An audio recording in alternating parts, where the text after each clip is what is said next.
Hi again, everybody. It's Kevin Canessa coming to you from the newsroom of The Observer and TheObserver.com on this, the 20th day of June in the year 2022. Sure hope you're enjoying your Monday, no matter where it is you are in the country. A very nice day today. What a weird weekend, wasn't it?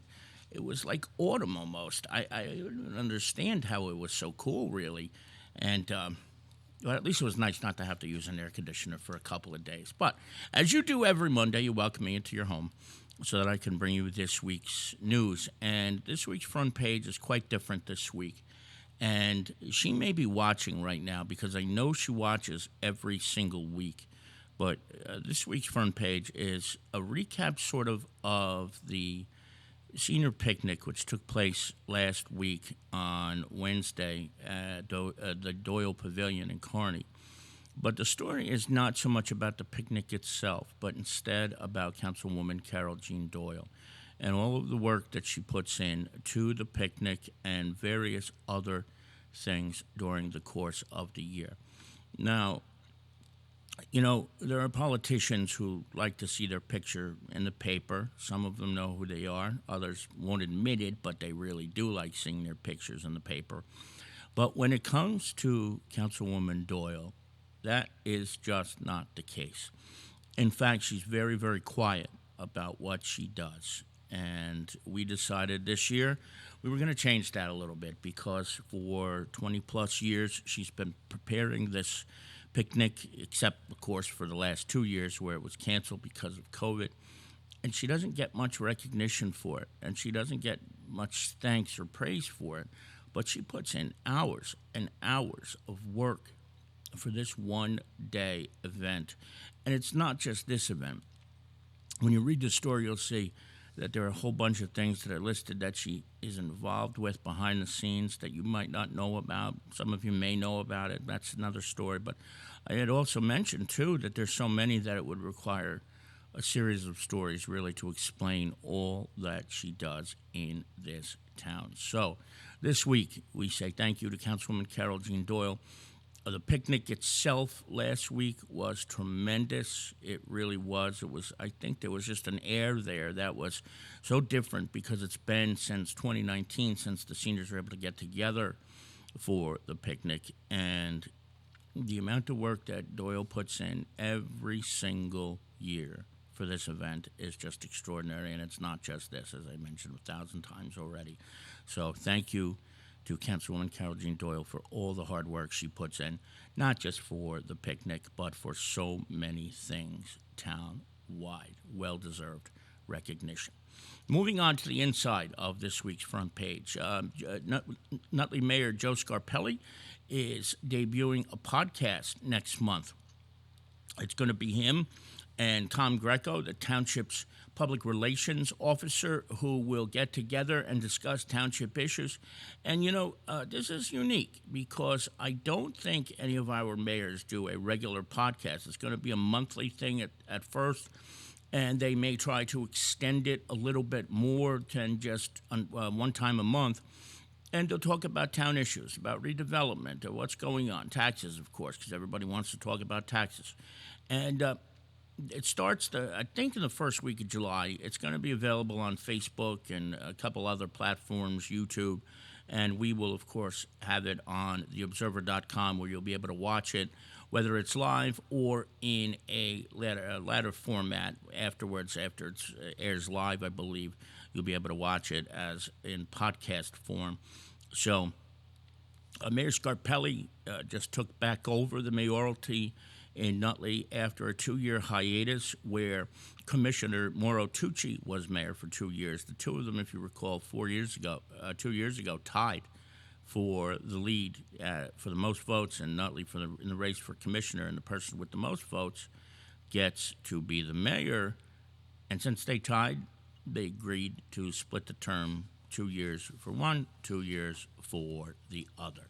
So we'll have some more stuff from Nutley, too, coming up in the coming weeks, and we'll let you know more about that as it happens, including a story this week. But as you go to page number 3, in the town of Harrison, the school district puts on a reading program every summer, and the kids are tested about it and give a report when they come back in September. And the district had a kickoff for grades K through 5 over at the John F. Kennedy School last week. Our friend Laura Compton wrote the piece, took pictures of it, and we'll check that out. It's a very unique program, and they take it very, very seriously in the Harrison School District. So check that out on page number 3. But next page, back to Nutley again, the scout troop there, they wanted to celebrate it when it was actually the centennial, but they just recently were able to celebrate their centennial, which of course was delayed by COVID, as so many things have been over the last 2.5 years. So please check that out when you get a chance, the 100th anniversary of Nutley's Boy Scout troop. There used to be, I think, a dozen troops, believe it or not, in the township, but they're down to just the one now, and they recently celebrated 100 years in existence. Kearney homeowners, good news for you.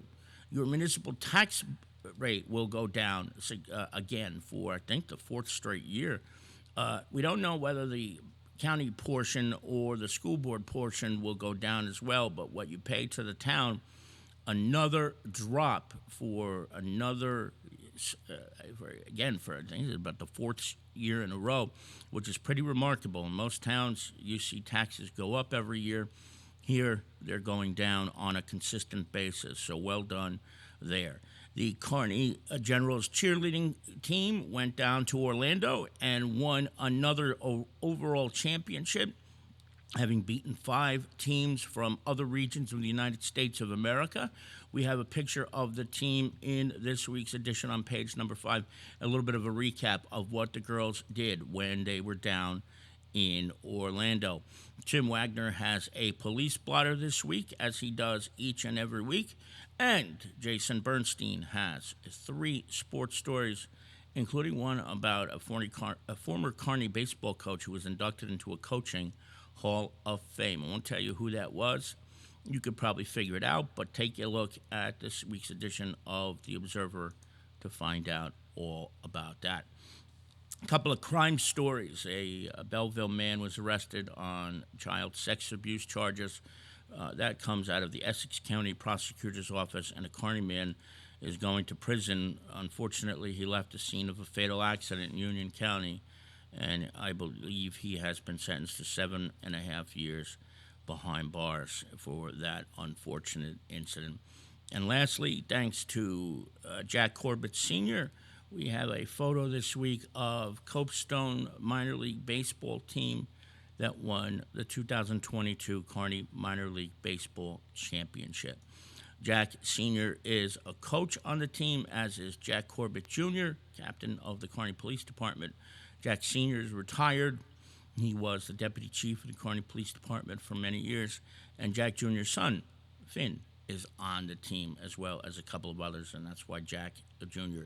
and Sr. are both coaching the team, along with John DeRay. So check that out on page number 15. Of course, we have 2 pages of classifieds, as we do each and every week. So if you have the need for a job, or if you're looking for an apartment, we have plenty of stuff for you. Check it out as you would every week, because there's plenty there for you, and you know you'll be able to find something reliable. So that's going to do it for this week's edition of The Observer Live. I want to thank each and every one of you for logging on and joining me tonight. It's about 15 minutes. Let's see, what time is it? No, it's only about 9 minutes past the hour. So enjoy what remains of this Monday evening. We will see you back here in a week. And, of course, if anything else happens during the course of the week, we will join you live if and when it does happen. We're going to confined space, we're going to active shooter training tomorrow in Lyndhurst, so we'll see about maybe coming to you live there, but I'm not sure if we're going to be allowed to do that. I'll let you know tomorrow. From the newsroom of The Observer and TheObserver.com, Kevin Canessa signing off for now, and I hope to see you back here again very, very soon. Have a good night, everybody.